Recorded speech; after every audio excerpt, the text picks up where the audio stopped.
अस्सलाम वालेकुम दोस्तों, मैं तुहाडा भरा मियां मोहम्मद अफजल बट्टू ते तुसीं देखदे पे हो मेरा यूट्यूब चैनल डिजिटल किसान पाकिस्तान। मेरे किसान वीर भराओ, सुपर फाइन पीरी फाइन जिहड़े हुंदे ने मूंजी चावल की फसल ये आपां कट लई सी ते ओहदा जिहड़ा रेट है वो अपन मिलिया सी 1772 रुपए ते 1840 किलोग्राम का एक मन का। खेतों में ये फसल अपनी सेल हुई सी ते किसान वीरों पिछले साल की निस्बत इस बारी झाड़ घट आया। पिछली बार अपने निकले सन 66 मन, लेकिन रेट है 1200। जो 1200 है उस वक्त जी DAP की बोरी सी 4000 5000 की हैगी सी, लेकिन इस बारी जी DAP की बोरी 12000 13000 की थी, लेकिन डबल खर्चे सन इस बारी। तो रेट तो 600 बढ़ गया, लेकिन झाड़ घट गया। तो किसान वीरों इस बाद अगला मरहला आ गया जनाब मूंजी की जी बाकियात है इसकी कटाई का। तो इनू जनाब आप कट के खुश्क करके फिर इनू लावांगे तीली। तो उस तो बाद जनाब जमीन में डिस्कां फेरांगे 2 बारी साइडों तो फेरा मार के फिर इनू रौनी करांगे। रौनी करन तो बाद आप अगर तुम चाहते हो भी कणक वास्ते तैयारी करनी कणक वास्ते भी तैयार कर सकते हो। अगर तुम चाहते हो भी असी दोबारा मक्की लगा लीए मक्की भी लगा सकते हो। लेकिन अगर तुम कहते हो भी असी चारा बीजना है वो भी तुम बिजाई कर सकते हो। मतलब हर चीज़ वास्ते जमीन थोड़ी औखी हो जाती। तो कंप्यूटर का लाजमी करा करो ताकि जमीन जो पानी है वह वाधा घाटा ना भी बराबर हो। तो आओ हम आप 385 फिर 398 भी विखाने तो नाल ही इनका जोड़ा गियर सिस्टम है वो चेक करवाने कि किस तरीके गियर लगता है। आओ चलिए देखिए कट दे चलाओ जी स्टार्ट करो तो गियर शेयर लगाओ लानी आल करके।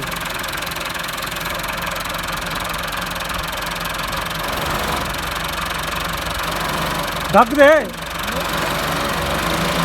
ढक दोस्तों मैसी ट्रैक्टर नवा ट्रैक्टर है जनाब।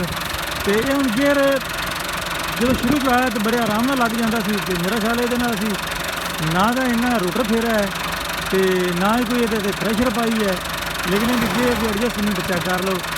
आवाज़ों पर मारा चल बक्का मार ला जा गियर लाया हम छोटा ड्राइवर तेन ला के बखांगे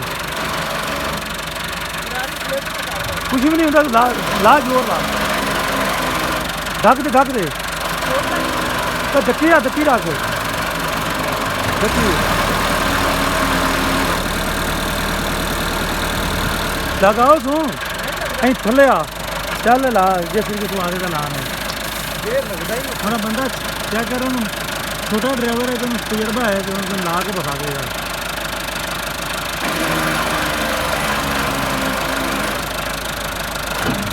हाँ लग गया कोई नहीं हूँ दस ये मैसी पे ये तो मुसीबत है।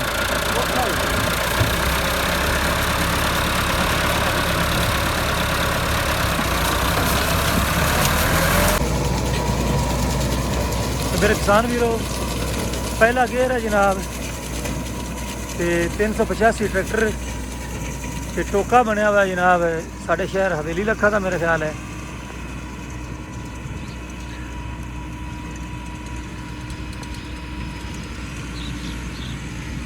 तो किसान वीरों लंबा भी फिर सकता सी, लेकिन इस तरह फेरन नाल सारी जी है ना पराली या बाकियात ये बड़ी वधिया ते सोहनी जी खिलर जाती है।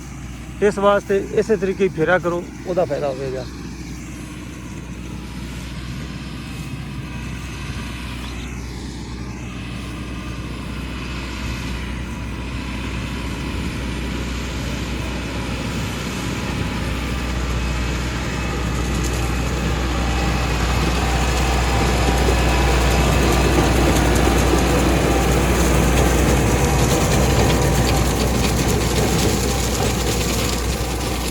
जबरदस्त तो जी अगे तुहानू गल की है चीका मारदा जो गेयर लामन लग्या ये मैं तो हर मैसी नहीं वेखी खड़ा वो सारे जनाब घें गां करते हैं चीका मारते हैं फिर जाके गेयर लगता है। तो मिलत नूं चाहिए भी कुछ ना कुछ बेहतरी करन कि कसम खाधी हुई है भी रेट वधाने ने तो ये कोई अच्छाई नहीं करनी हैगी। ਦੁਨੀਆ ਚੰਦ ਤੇ ਪਹੁੰਚੀ ਖੜੀ ਹੈ ਤੇ ਇਹਨਾਂ ਜਨਾਬ ਇਹ ਆ ਸਾਦਾ ਸਿਸਟਮ ਹੀ ਰੱਖਿਆ ਹੋਇਆ ਹੈ। ਲੋਕੀ ਸਾਈਡ ਸ਼ਿਫਟਿੰਗ ਤੇ ਹੈਗੇ ਨੇ, ਇਹ ਸਾਡੇ ਪੁਰਾਣੇ ਮੈਨੂਅਲ ਤਰੀਕੇ ਚੱਲਦੇ ਪਏ ਨੇ ਤੇ ਕੀਮਤ ਸਾਡੀ ਜਨਾਬ ਜਦੀਦ ਨਾਲ ਵੀ ਜ਼ਿਆਦਾ ਹੈ।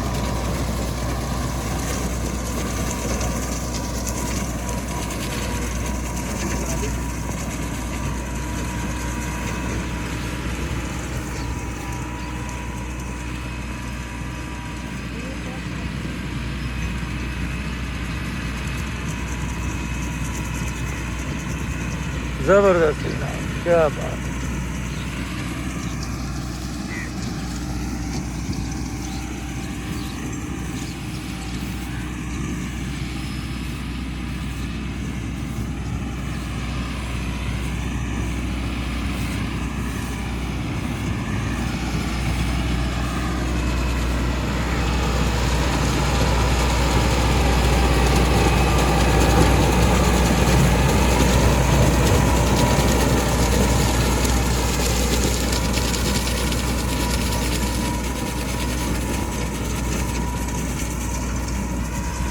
ਤੇ ਬਾਕੀ ਮੇਰੇ ਕਿਸਾਨ ਵੀਰੋ ਜਿਹੜੇ ਸਾਡੇ ਹੈਗੇ ਨੇ ਇੰਜੀਨੀਅਰ ਹਜ਼ਰਾਤ, ਵਰਕਸ਼ਾਪ ਵਾਲੇ ਦੋਸਤ ਜੋ ਜ਼ਮੀਂਦਾਰਾਂ ਵਾਸਤੇ ਹਲ ਸੁਆਗੇ ਕਿਰਾਏ ਮੁਖਤਲਿਫ ਔਜ਼ਾਰ ਬਣਾਉਂਦੇ ਨੇ, ਇਹਨਾਂ ਨੂੰ ਚਾਹੀਦਾ ਜਿਸ ਤਰ੍ਹਾਂ ਇੰਡੀਆ ਵਾਲਿਆਂ ਨੇ ਸੁਪਰ ਸੀਡਰ ਬਣਾਇਆ ਇਹਨਾਂ ਵੀ ਹੈ, ਪਾਕਿਸਤਾਨ ਵਾਲਿਆਂ ਵੀ, ਲੇਕਿਨ ਇਹ ਬੜਾ ਲੋਡ ਲੈਂਦਾ ਹੈ।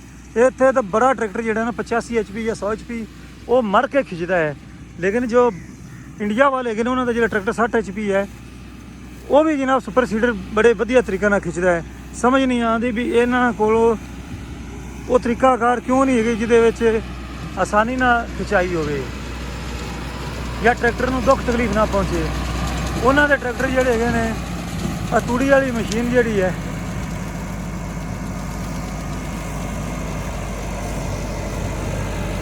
ਚੱਲ ਦੌੜ ਲਾ ਜਾ, ਦੌੜ ਲਾ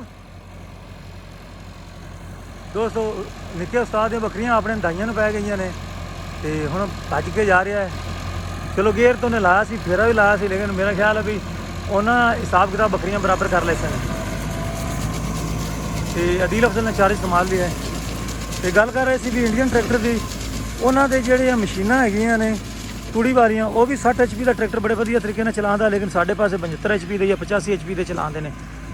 ਤੇ ਮੇਰਾ ਖਿਆਲ ਹੈ ਵੀ ਸਾਡੇ ਜਿੰਨੇ ਵੀ ਇੰਜੀਨੀਅਰ ਹਜ਼ਰਾਤ ਹੈਗੇ ਨੇ ਇਹਨਾਂ ਨੂੰ ਚਾਹੀਦਾ ਵੀ ਕੋਈ ਜਦੀਦ ਟੈਕਨੋਲੋਜੀ ਉਹਨਾਂ ਦੀ ਨਾ ਨਕਲੀ ਸ਼ਕਲ ਮਾਰ ਕੇ ਤੇ ਵਧੀਆ ਤਰੀਕੇ ਨਾਲ ਬਣਾਉਣ, ਤਾਂ ਕਿ ਸਾਡੇ ਜਿਹੜੇ ਕਮਜ਼ੋਰ ਟਰੈਕਟਰ ਹੈਗੇ ਨੇ ਬੜੇ ਵਧੀਆ ਅੰਦਾਜ਼ ਨਾਲ ਵੀ ਉਸ ਦੀ ਖਿਚਾਈ ਕਰਨ।